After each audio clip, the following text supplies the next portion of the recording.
my name is Fran Klene. I see a lot of familiar faces, and so unfortunately for those few faces that are not familiar with me, I will bore the rest of the group one more time about why I do what I do.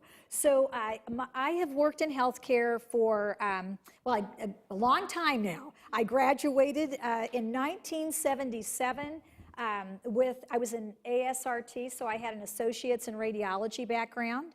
I was a person, like a lot of people in healthcare, that kept going back to school to get a little bit more education to pursue what I loved doing.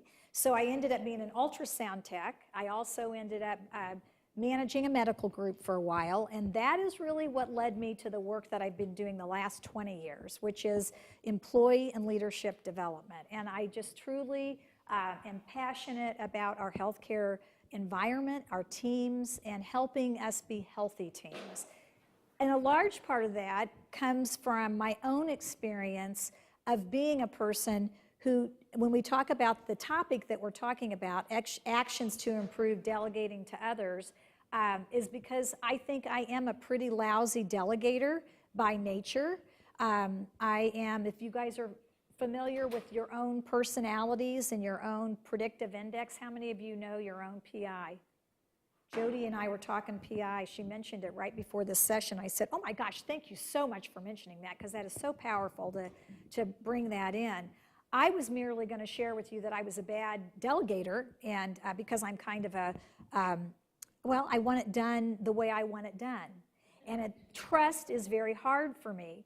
But I also know about myself that I am a person that is more high C and high, well, I'm actually a little bit low C, so that means I'm kind of go with the flow, I'm good with change, but I am a high D. I like things to be right.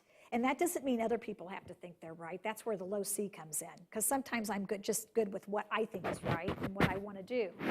But I know that there's this standard of an expectation that I have that's hard for me to give up on. I also know about myself that I'm an introvert by nature, so I'm not a big reacher out to people, so I'm not going to just reach out and say, hey, y'all, join me, y'all come, let's all gather together. That's not my natural instinct. And I also know that I'm a people pleaser. There's lots of things I know about myself that make me a bad delegator. So when it comes down to it, the things that I've learned in the last, I would say particularly in the last 15 years, have helped make me a much better delegator. Because A, I know myself and what my flaws are and how to overcome those. And I really appreciate that the art of delegation and letting go, it's a skill. And that's what I want to share with you today. So as we go through this, it's really some things that I know, oh, now this isn't going. My little clicker, hang on. I bet it's because we have to advance it once after we got it reset. So hang on, we're gonna, well, why isn't it moving forward?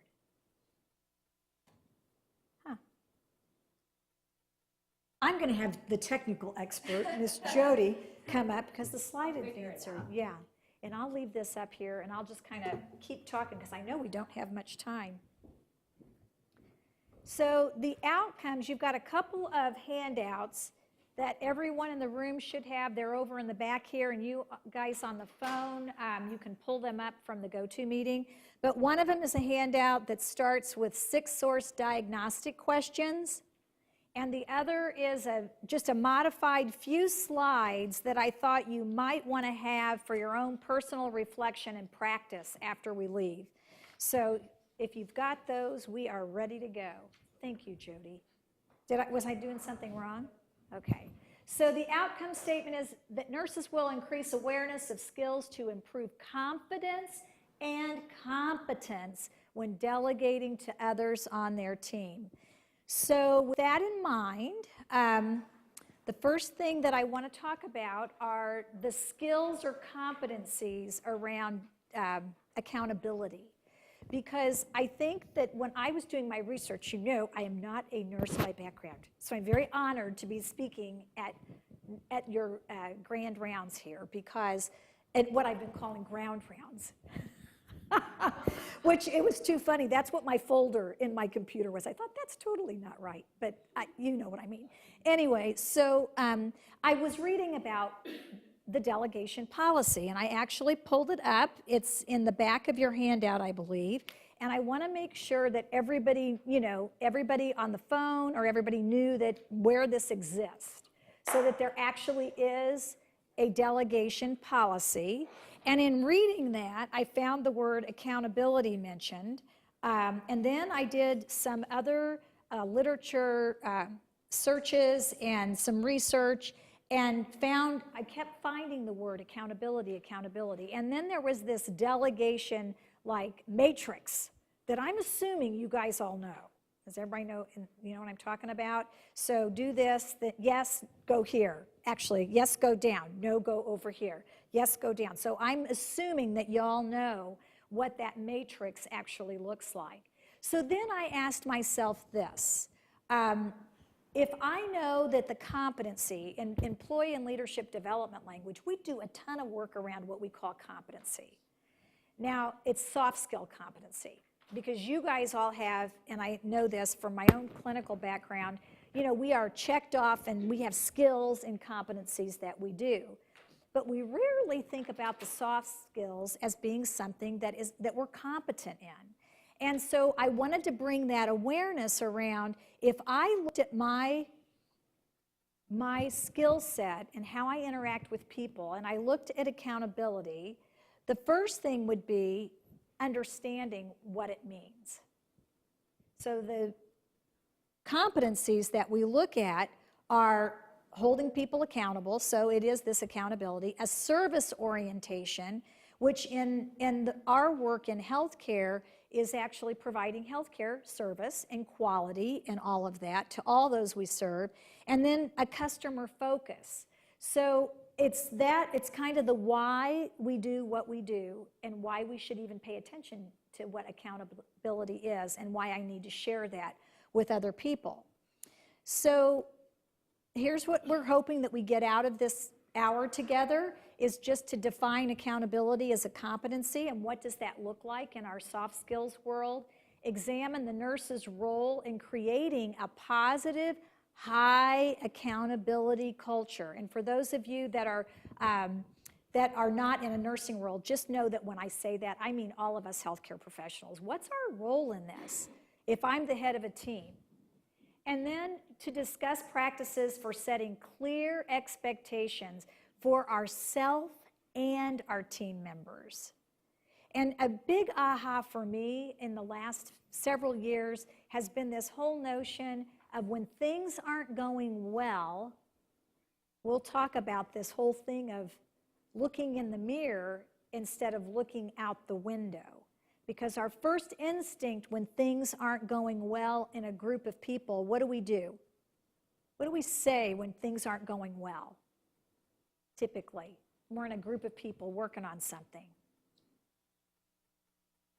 I don't know about you, but it used to be my first instinct was, well, what's wrong with them? Why isn't it this? Why aren't people doing what they should be doing? They're not following the rules. They're not doing it the way they should be doing it. And what the aha with this shift on positive accountability is I begin to look at myself. And how do I set that expectation? Did I really lay out as clearly to them as it was to me what those expectations are? You know, I realized that I was a pretty lousy direction giver. Not only did I not like to delegate and I didn't want to let go, I did not give steps very well, because naturally I am a big picture person and I'm not detail oriented. So again, we'll talk about that as a step. So that's what we hope to cover. Oh, and this is very bad here. I think I corrected this on my copy, but I didn't probably send it to you. It's going to be very difficult to read the definition of accountability down here because it's in black print. And I meant to switch that on over to Jody's copy in white.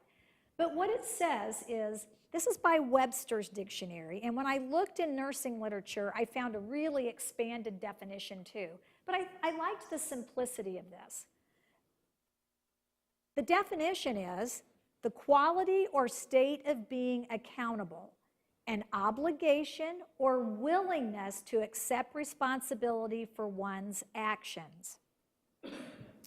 So when you look at that and you think about delegation and holding people accountable, is there a connection for you, even though it's hard to read up there? What does it mean, to delegate? That's the first question. When you're delegating, what are you doing? Giving someone responsibility to complete a task. Good. So I'm delegating, I'm giving them that responsibility, and then who feels accountable for that outcome typically? And what, by your professional standard, who's accountable for that delegated task? The person delegating it. Man, that's scary, isn't it? It really is. And knowing if they're competent and capable to do that, that is frightening. I totally do understand that. So I wanted to focus on how we set and know they are competent and capable. That's how the direction that we're taking that. So when we look at, you guys have seen this a million times if you've been in any of my classes, because I think it's just brilliant and it's very simple.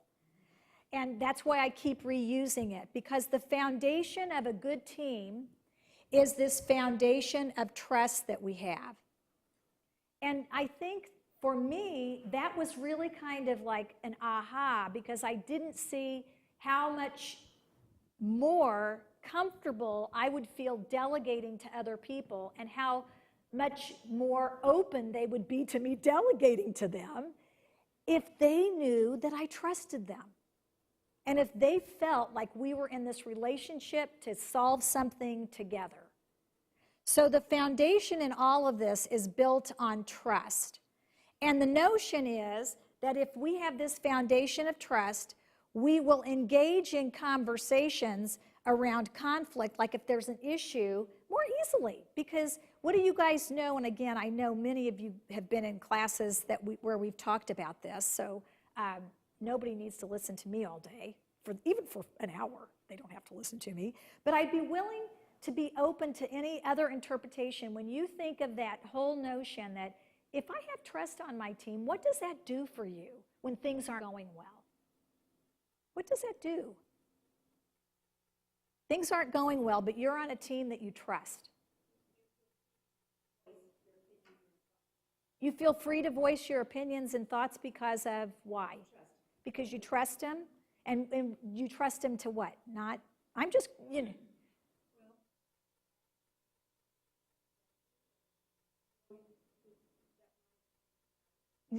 that's perfect, that your opinion's valued, that you've got your back, that you want to achieve the same thing. Absolutely. So this whole notion of if we can build trust, and we know that people have their back, what's the best way to build trust with my healthcare team? And I'm a nurse, I'm a rad tech, a respiratory therapist. I'm in there, I'm doing a job. What's the best way for me to have a trusting relationship with the people that come together to offer care for a patient? Communication, absolutely. And what kind of communication? Being transparent. I know it sounds like I'm fishing, but I want you to think about, yes, be transparent. Tell me what you're thinking. If I'm not doing a good job, boy, who here wants to continue doing a bad job? Raise your hand. There are no hands up in the room. I don't know what you guys on the phone are doing. But none of us want to be left doing a bad job. We come to work every day, and I don't know about you. Today was one of those days for me where I left my house, and it was a little chaotic just because it's a busy week this week, right? We got a holiday coming. There's maybe you have more people in your home. You're trying to get lots of things done. But as I'm leaving my home in kind of this chaotic mind, it really is okay, stop, Fran. The message is, I'm going to work. I need to turn on my Fran Klene professional hat. I got stuff to do today. I have things to do today. Because all that stuff that I left is going to be waiting. But my intentional notion each day, I would want to believe that everybody that got in their car and drove here would have that same thing. I don't think I'm unique. I think most of us come to work to want to do a good job. So that transparent communication and understanding that we want to be skilled at it. And I think that's the thing that we miss, is that communication doesn't just happen. And I wish I would have learned that a lot in the first half of my career. I mean, I think naturally some of us are great communicators, and I think some of us don't have a clue about how our miscommunications impact other people. And I shared with you, I am a horrible person to give directions if I'm just, shooting from the hip and not being intentional. I've gotten that feedback, and people have told me that, which makes me very aware how, feedback can help you get better. So I hope I'm better at that, but still miss it on some days. So if I do that mind for conflict, I tend to want to force clarity and work for closure, and I'm more comfortable confronting difficult conversations. How does that impact delegation? Ooh, would we even be talking about it if it weren't a problem to delegate? I'm guessing you wouldn't be here, or it wouldn't have been one of the topics that you guys asked for nursing grand rounds. So it is hard to confront those difficult conversations. And ultimately, when we do that, when we have high trust and we know that we can talk to people about anything because I want what you want, which is a great outcome for our patients and their family and their team, that's the commonality, and we focus on that, then we're going to get good outcomes because you're not going to let me fail. That's really what it's about. I mean, I think back to, I think because, and Jody, when in our little conversation, right, as we were setting up, she was saying, remember, Fran, this is a high C, high D culture in predictive index language. What does that mean, Jody? I don't know, I'm just going to say, because I think it's a brilliant addition.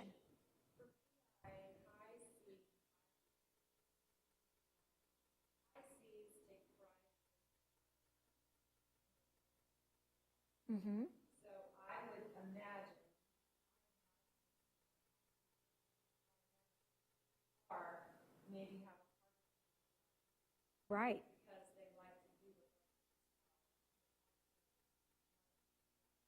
it. Right, and they like the routine of it.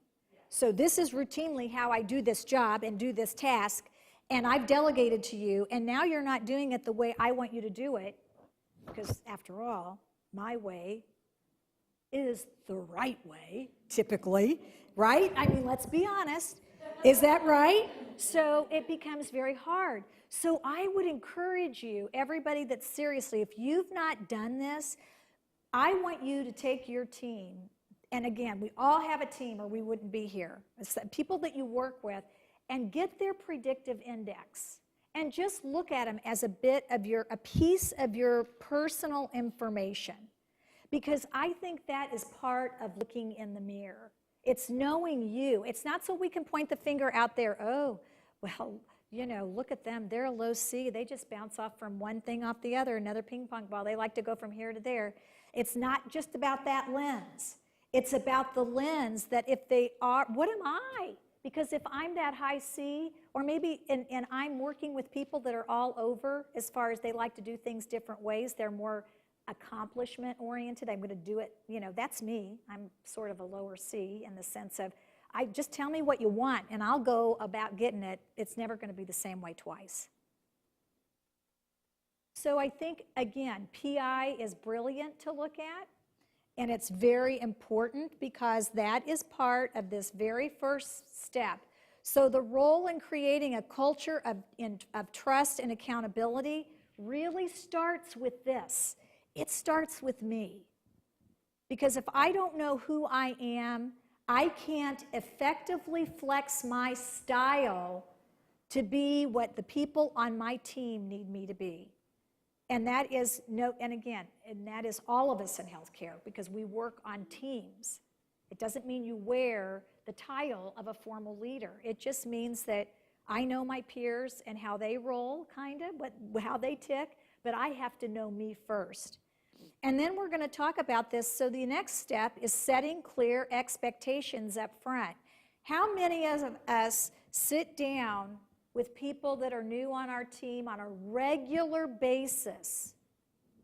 On a regular basis, and I think for those of us that are doing direct patient care, it might be daily that don't y'all check in at the start of a shift and set the expectation. So hey, you huddle and you say, this is what today looks like. This is what I need, this is what we need everybody to do today. This is who's on first base. This is who's on second base. We got patients going down to the floor for this, or people coming from, the ICU for scans, whatever area that we work in. But setting that clear expectation on a regular basis. So I don't know what that looks like in your unit or your department, but I would guess it's daily. It should be. We should be holding kind of that change of shift huddle. That's what that is. But does everybody on the team know what they're supposed to be doing for that shift? And then that's this next section of empowering people. That's the letting go part that's really scary. And that's making sure that, do they really know what they're doing? How do you all know people on your team know what they're doing? What are the processes in place that you should feel comfortable letting go? What are the processes? So orientation to the job role, which is that like a checks and balances? There's all kinds of Right. So does everybody in a clinical role have that? Do you guys all have that? Wow, then why is it so hard? What's the barrier with delegating? Kim? Are they really going to do it? What makes you think they won't? So you've been burnt in the past. Yes. They've not done it. Are they going to do it? So again, it's kind of that awareness that there's a gap between really trusting and knowing, can they do this or not? And does time play a role in that? Yeah, I was just going to say, it's a little effort. And so then even if it's the first time you delegate to someone, and maybe they don't delegate well, they don't do what you ask them to do well, then it takes energy and time on your part to follow up with them and groom them so that you can delegate that task to them on down the road. And right. I think that it's the time constraint. People I'll just do it myself. Right.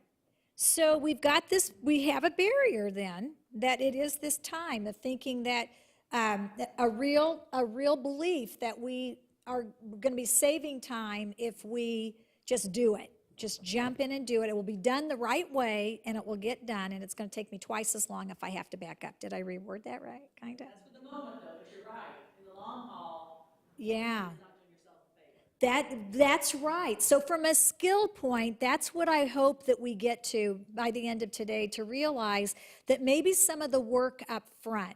So we've got some checks and balances. People are oriented. They should know what they're doing when they come in. And if I was checking with them, setting the expectations up front, they're oriented, they come on board, I know you should be able to do what you need to be doing. And oh, by the way, let's say they don't quite know what they're supposed to be doing. Are there processes in place to get people back on track? What are those processes? What's that look like in clinical world? I've got somebody that's not quite skilled, and I know that, so what's my avenue to get them up to speed? Remediation. How do we get people more skills than when they're remediated? They're in remediation. Do you know? I mean, can you speak to that? Miss Joanne?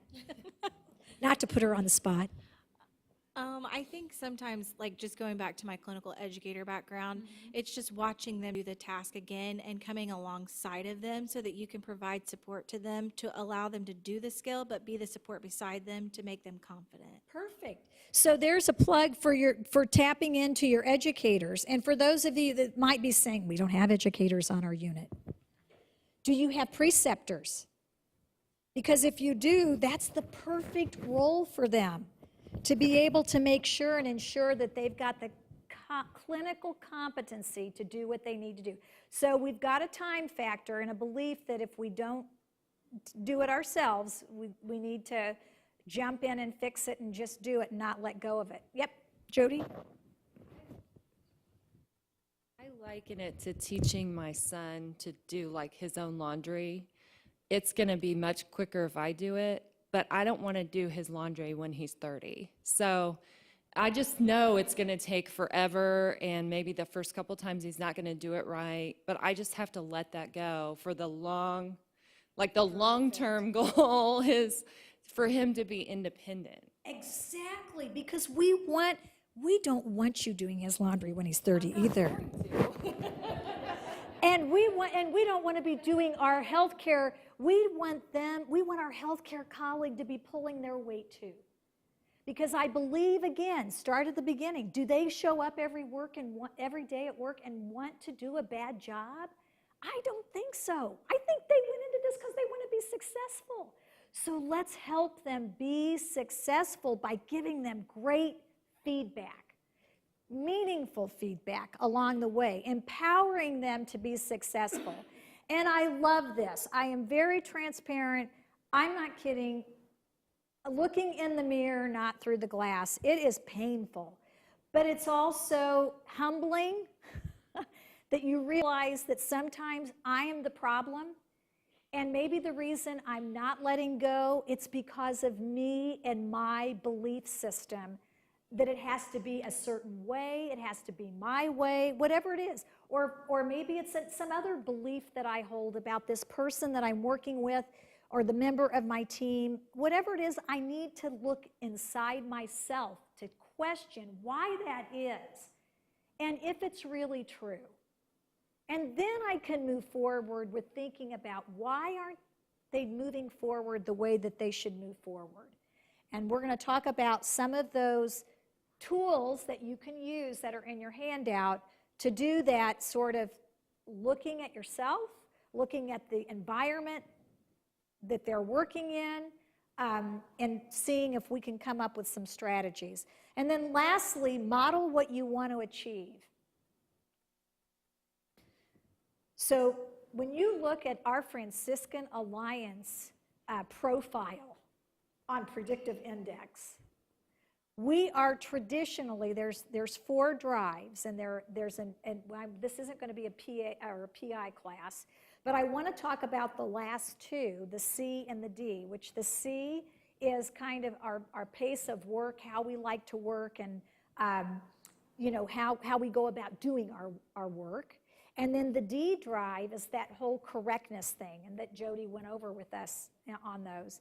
And as Franciscan Alliance flows, we are, as a culture, high C people. We like to do it the same way, very repetitive, and we like to be right. So we are teams filled with I want to do it my way people. They want to do it their way at their pace. We are collectively, as a culture, that's what we are hardwired to do. So knowing that, I have to model and flex my style to be the person that says, you know what?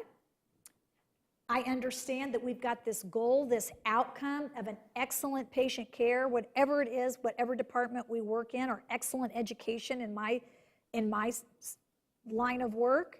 And I'm not kidding. I wrestled with an email for 2 days last week. In my world, I deal with corporate educators around the system. And there was a process about a letter that needed to go out. I'm just saying, this doesn't matter where you sit when you talk about delegating. And it was one education leader to another education leader having an email banter. You guys probably don't get into email banter, do you? So it was an email banter back and forth over who was going to send this letter and who it was going to be from. It seemed, and I'm thinking, oh my gosh, I don't care who sends the letter. I just want it to be a constant set of information that comes from one place so everybody's got the same information. And honestly, it got resolved when I went back to Fran. What do you know? Wait a minute. Look in the mirror. Mirror, mirror, mirror. Oh, right, Fran, this doesn't have to be your way. It doesn't have to be your way. It has to be right. And go back to what you know. Speak the mutual purpose of what that letter's purpose is. And that's exactly what I did in the email. And it wasn't an hour later, the person who was holding out, and it was, you know what? My intention wasn't that the letter came from one kind of person, so this person got credit for this work. My intention is that everybody gets the same information, that everybody is in the same information loop. And it wasn't, as I said, an hour later, it was solved. It was like, oh, okay, well then go ahead and have so-and-so send the letter out. But it had been a 2-day debate. So modeling what you want to achieve, that was sort of, again, a humility, humble moment of, okay, so what this needs, it needs somebody to step out and put it in perspective for the group. And none of us were doing that for about a day and a half. There were several emails before it got resolved. So we need to model all the things that go before this: building trust, setting clear expectations. So the very first thing that we want to do is look at yourself and other people in that looking at you part, starting with yourself. Do you assume the best in other people? Do we take time to get to know the people on our team and really believe that they get up each morning and want to do the best job they can? Because it's kind of the premise to making it a positive interaction when we go to talk to somebody about those accountability conversations that we were talking about, built on trust.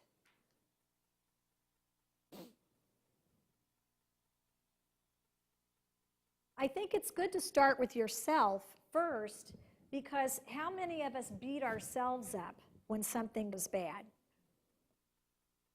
Naturally. I'm so stupid. How could I have done that? Remember, it's about modeling what you want others to follow. So if your kind of hardwiring is to really beat up on yourself, I'm going to challenge you to make your self-talk something different.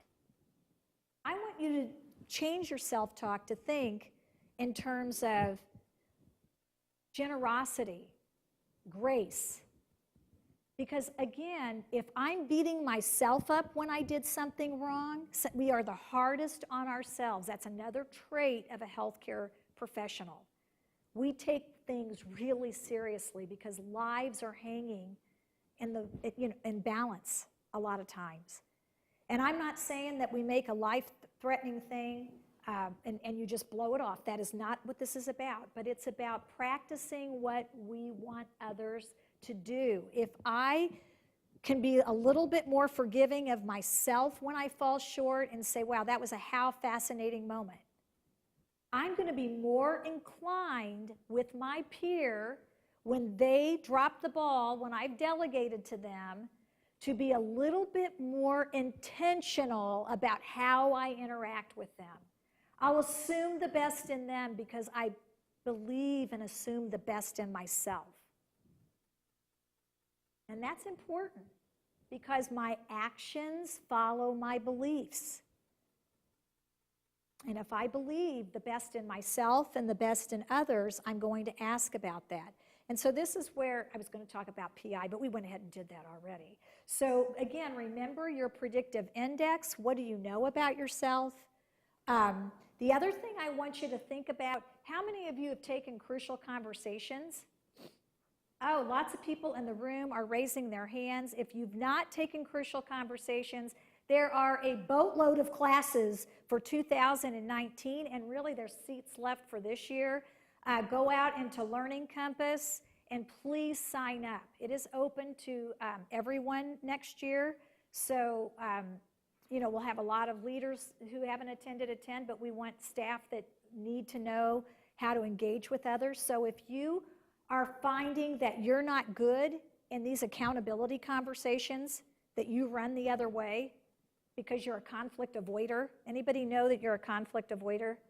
Yeah, I used to be a conflict avoider too. And I like to say I'm a reformed conflict avoider because I think this class will help you greatly. I know it has me. So the reflect under your style under stress is I know that in some instances, I used to be a big avoider, and I'm much better at that. I see avoided conversations now and avoided accountability opportunities as really missed opportunities for us to do our best work.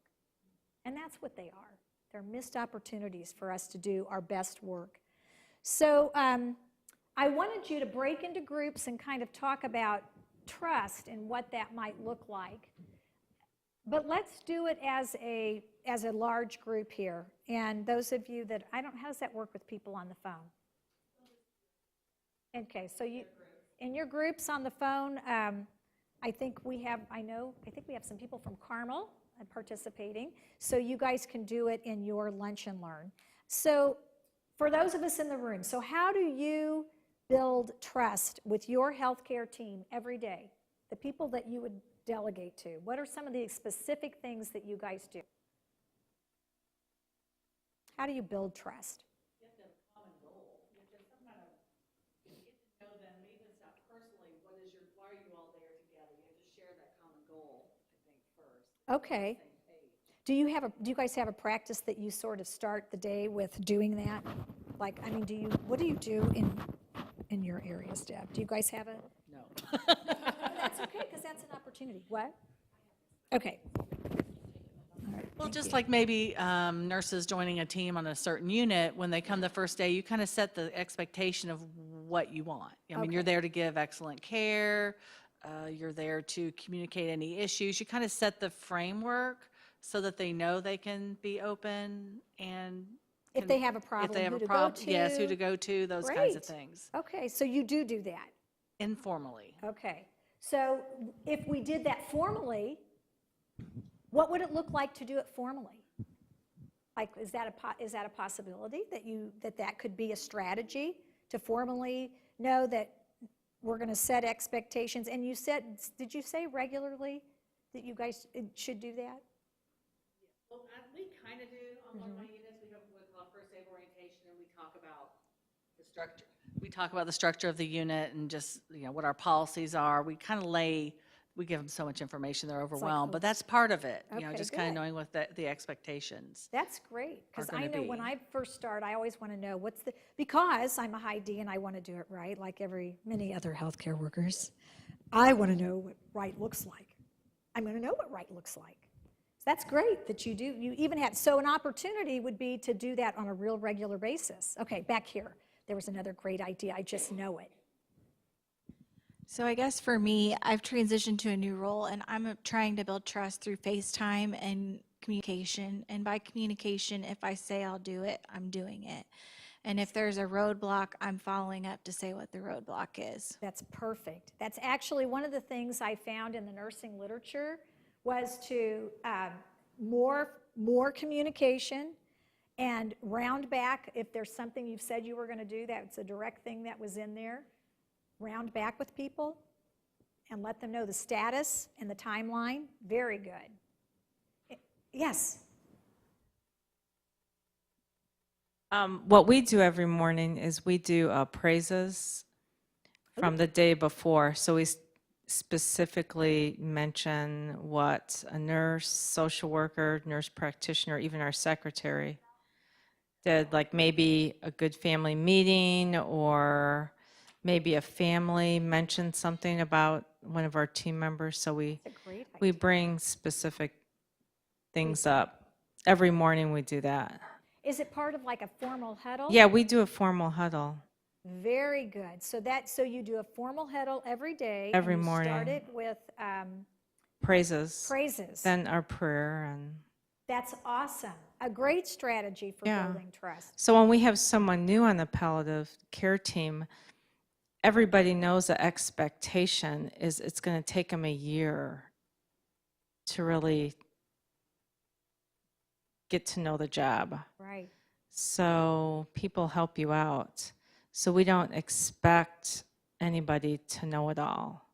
So in nursing, when you're on the floor, I know when I was a floor nurse years ago, before I was a sister, it's kind of an expectation that you know it all, which is not realistic, period. So Takes like, what, 5 years to be expert? yeah, it takes a long time. So people probably, for new nurses, it should be the unit that they're working on, expectation that you should offer help, not criticize them. And Well, that's it just takes a long time to learn anything. Yeah. So I think you're not gonna build trust if people are criticizing you. that's right. Or You'll How to just give you that you feedback. it won't build your yeah. you up. And the So- feedback is important. I mean, I think that's the big thing. If the feedback feels like criticism, you're right. That is really not a good thing, because it's like, there's no, I can't do anything right. The message tape in their head is that, why bother? I'm going to get beat down anyway. I think that if you can come up with a couple of ideas to focus on how you're going to build trust, it would be very, very, very helpful to your team.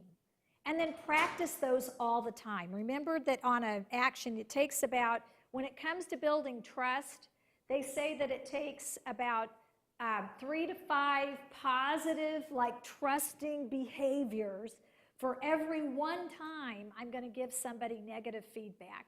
And I say negative or corrective feedback. Corrective, let's use that word. So that means that these trusting behaviors have to be pretty consistent. So I want you to just think about what you could add to your time. So the very first step that we need to do is this setting clear expectations up front. And I think some of you talked about that you have an avenue to do it. Maybe it's with a new hire, but I would invite you, think about the whole daily thing. I mean, if you start with a daily huddle, does everybody understand on the team what that day looks like? Who called in, or what our patient census is, and what's the acuity, or how do I have to morph and move people around to coverage? Does everybody really know what that looks like? Because if they don't, that's a missed opportunity. Maybe that's something that you could do. So again, setting expectations. Is it a once a year thing, twice a year thing, daily? What's that look like? And the benefits are this. It improves performance. Resources get allocated appropriately. Maybe it means that I have too many people that I'm delegating to, and I need to share the wealth of bodies to someplace else. And how do I manage that up? Oh, wow, there's another word. Do I manage up when I'm sharing resources? Do I say, hey, you know what? We are so blessed to have enough people today, and because of that, we are going to be sharing and helping out on another floor. They have a need there, and we know because we are a great team and we've got some skills that we could share resources over there. Or do I say, oh man, those educators, I'm just going to use education because I'm education. Those educators over in blah, blah, blah, they never get it right. They need more help with orienting their people because they've got too many bodies over there that they're onboarding. Now, education would never say that because we don't do that, but it is my world. Do I spin a positive spin on it, or do I manage it down? How do I do that? How do I set the expectation for what is about to happen? And if I do that up front in a positive way, it builds relationships and we get outcomes. So in your tools, in your handouts, on the slide deck, one of the things that I want you to walk away with is that this is not as hard as you think. We teach this in our leadership classes and coaching and just positive accountability, but it's good for, I'm telling you, it's good for sons doing laundry too. It'll work, Jody, I know it.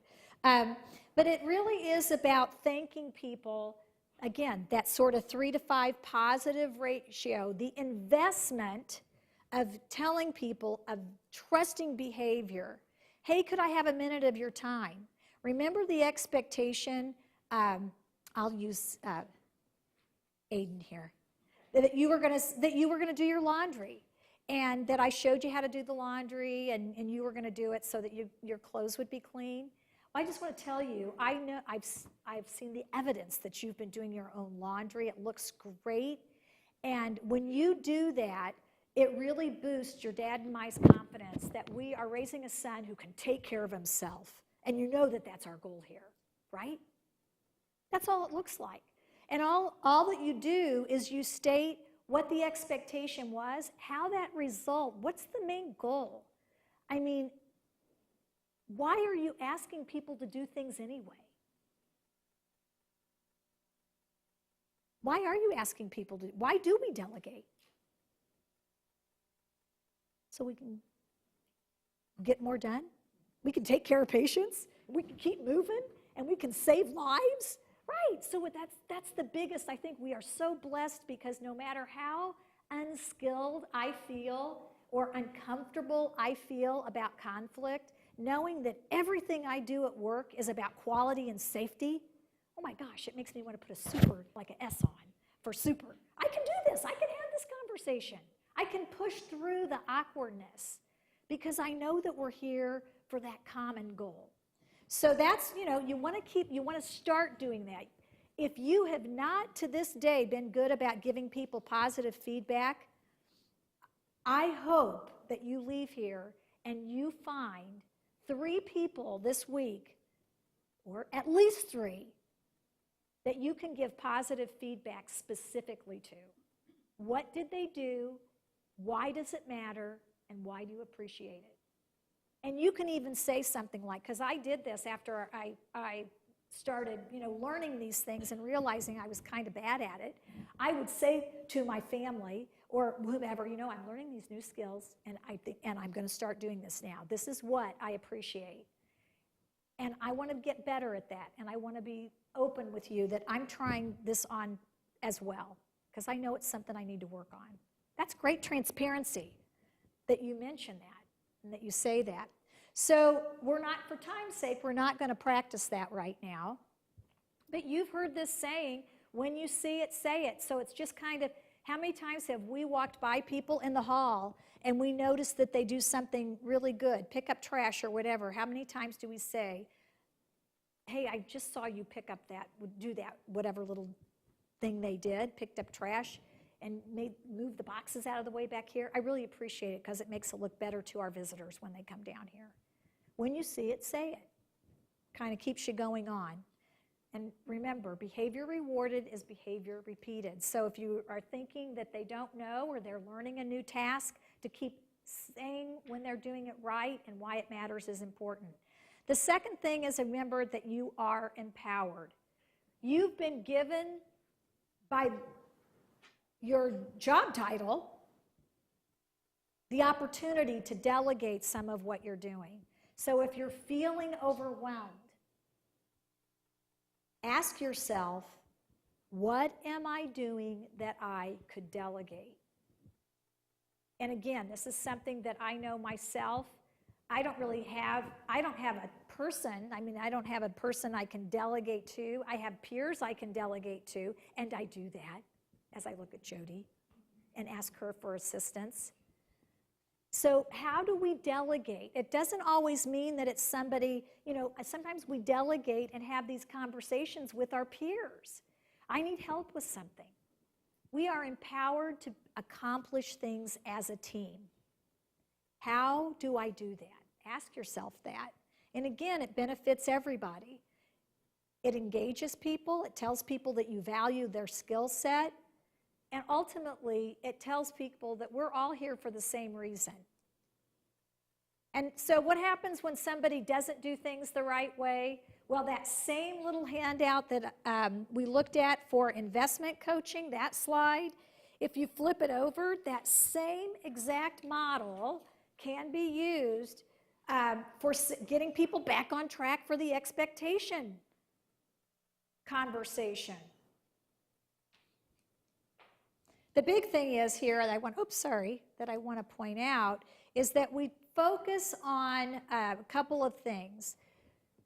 We want to make it positive and private, and by positive, I don't mean that it's the sandwich approach, like, where you say, like, a good comment, a bad comment, and another good comment. Not so much that, but that you make it and you come from that place that believing the other person wants to do the right thing. That us providing feedback to one another doesn't mean that I'm less than you are if you talk to me. It comes from really a belief that you think, wow, if I don't tell her or him that comment, they're not being the best that person wants to be. It's a positive spin on that. And checking your attitude before you give them the feedback, really important. Why are you talking to them? And if it comes down to, and what it should come down to at work is it's equality and safety and us being the best that we can be for the outcome that we're trying to achieve. And then discuss the behavior, not the person. And always be curious about why is that happening? So that leads us to, on your handout, if you pull this out, this is where I want you to think in terms of, this actually comes from 6 source diagnostic questions. This is the combination of crucial conversations and crucial accountability. It's a resource tool that the Vital Smarts people have put together. And as you look at this, what they say from their research in cultures, the Vital Smarts researchers and authors, and when you go to Crucial Conversations, you'll hear more about these gentlemen who've done this research. They identify why people don't do what they're supposed to do as being one, it fits into buckets. So this checklist of sources 1 through 6, when you look at this, if you are having somebody on your team that you're having a problem delegating with, kind of work through this. And what they say is that people typically, they need to have support. If you were to flip this around, you can look at it as to why aren't people doing things, but you can also flip it around and read it from the framework of, if I'm working with someone who's having trouble when I'm delegating to them, I might have to have at least 4 out of these 6 supports in place for them. Why is it that they aren't doing what they're supposed to be doing? Well, they need support maybe from other people. Am I giving them that support? Is the team giving them that support? Are they getting, is the department organized in a fashion that they can carry out on their duty in an effective manner? Or is there something flawed in our design? Sometimes that happens. I don't know. So you can use that tool for that. But that will help you with the conversation. Then when you have the conversation, it's that flipped on the ear version of the investment coaching. It's the same skill. I asked to speak to you privately. And hey, as we agreed, you set the expectation. I'll use Aiden again and the laundry. So Aiden, hey, can we talk a minute? I know that we talked about that you were going to start doing your laundry now, again, yourself. And what I realize and what I see is that your laundry is really piled up in your room. Fact. I'm sure Jody could attest to that if she were to see it. The fact that the dirty laundry's there. The impact when you do that is that your dad and I just think that maybe you're not listening or following directions. And we're concerned about, you're kind of getting at an age where responsibility and acting on following through is really important for us to be able to trust you and have more time to do things as a family. So what's the deal? Why aren't you following through on that? What's the barrier to you doing your laundry? And you kind of leave it out there and see what Aiden says. It's the same skill of using facts, and I was very sensitive to the privacy of how, we had the conversation, if that's important. I related the impact that that has on the outcome that we want as a family or a work environment. And then you just kind of, after the conversation, you can say, hey, thanks for talking to me about this. Let's round back together in a little bit. I'll keep my eye out, and you keep your eye out for how this is working for both of us or for the team. So we're not talking about a big blow up of responsibilities here. So there's a couple other things. Look in the mirror, not through the glass again. What am I doing that's a part of the problem? That's all you have to ask yourself. How am I a part of the problem? And a lot of times it's because we've not set the expectation and we've not had the conversation around how that expectation's not being met. And I know I can say for my personal and professional life, that's totally, when things aren't getting done to the way that they're supposed to be done for us to accomplish a goal as a family, as a work unit, my face is usually the poster child of it. So what did I do? Did I fail to set that expectation? So step 4 again was to model what you wish to achieve. And ultimately, if I can set the clear expectation using facts, and I take ownership and I share that with the people on my team, and we all know what everybody's doing, we all win. But that's the investment of time up front. So I appreciate the time is often the barrier that we say, we don't have time to do this, but it's an investment. So every day, if I can be good at setting that expectation, having those conversations, using facts around the details that are supposed to be done and why they're supposed to be done, it makes all the difference in the world. And that ultimately builds trust. It really does, and that's that stronger relationship. So again, this might be hard to see, but basically if you read the navy blue things on the top, it's trust on a team takes time to build, it needs maintain, and the leader has to model. But I put each of us, that we are the healthcare leader on our team, we all own that role in these relationships. So again, as you can see, trust is about vulnerability, which is difficult for most of us, especially when we're high C's and high D's, and that's how we're hardwired. It can be accelerated by a person who intentionally takes action to build it. That's us, that's why we're here. Just like good relationships, it's never complete. It needs to be maintained over time. And our actions need to model trusting behaviors consistently and must go first. So in your packet, what you have, and I know we're out of time, but that's fine. We're really done. The one thing that I wanted you to do, and you could still continue this in your own reflection after this hour, is to look at the exercise that says communication tools. And what it says differing opinions, conflict and safety, quality concerns. So in our work environment, there's a model that's called LEARN, and this is something that people learn when they go through like patient satisfaction or dealing with disgruntled customers. Do you ever have disgruntled patients and family members?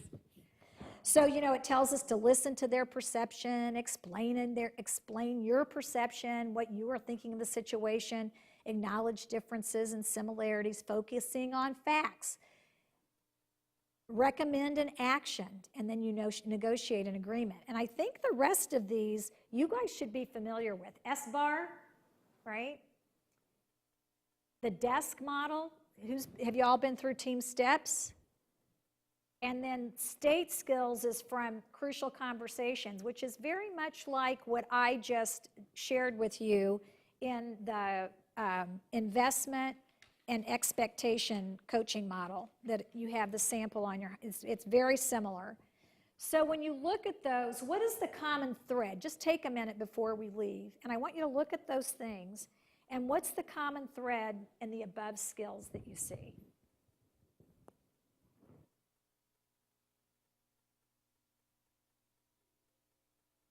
A give and take, yeah. It's not just you giving, you gotta take. Oh my gosh, you mean it's a dialogue? Oh, it's a dialogue. It is an actual dialogue where I need to be curious about what they're saying. Absolutely, good one. Focusing on the facts. Boy, that has been a winner. And I think those two things alone have been like very affirming to me as a skill. That, oh my gosh, I need to care about what they're saying, about why they aren't doing what they're doing. I need to be curious about that. I need to think about what supports they may need and how we can get them those supports. They have to make the change. But that is important, that it's got to be a dialogue and focus on the facts, because facts are least insulting. They get people in a little bit, their facts are harder to be defensive about, you know? So how does that sound? So that's good. Are there any other threads that you see?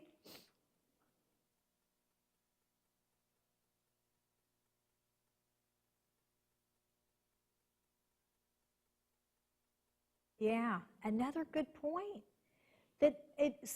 How can we fix this? What are your ideas around that? Not just the complaint. So I know we're out of time, but there's other threads on there. I think the big takeaway is, I think the first slide that has the, it's on page 2 of your handout, and it's your role in creating that culture of trust. What is our role as the head of our healthcare team, or as my peer? I don't have to be a formal leader, but if I'm working in healthcare, I'm a leader. I'm hired and I'm here because of my critical thinking skills. That's the best one. Are there any questions?